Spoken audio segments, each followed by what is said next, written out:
আসসালামু আলাইকুম।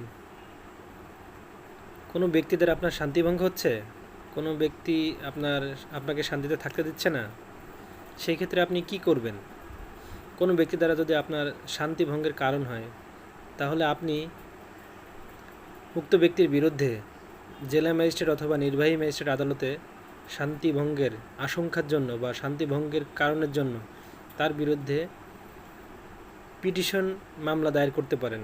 এতে করে তার বিরুদ্ধে বিজ্ঞ আদালত সমন ইস্যু করার পরে বিজ্ঞ আদালতে উপস্থিত হয়ে তিনি কারণ দর্শাতে বলবেন যে কেন আপনার শান্তিভঙ্গ করছেন। এই ক্ষেত্রে জেলা ম্যাজিস্ট্রেট অথবা নির্বাহী ম্যাজিস্ট্রেট আপনার শান্তিভঙ্গের জন্য তাকে মুচলেকা প্রদানের জন্য বলবেন। তিনি যদি মুচলেকা প্রদান না করেন, তাহলে তাকে বিজ্ঞ আদালত আটকের জন্য নির্দেশ প্রদান করতে পারবেন।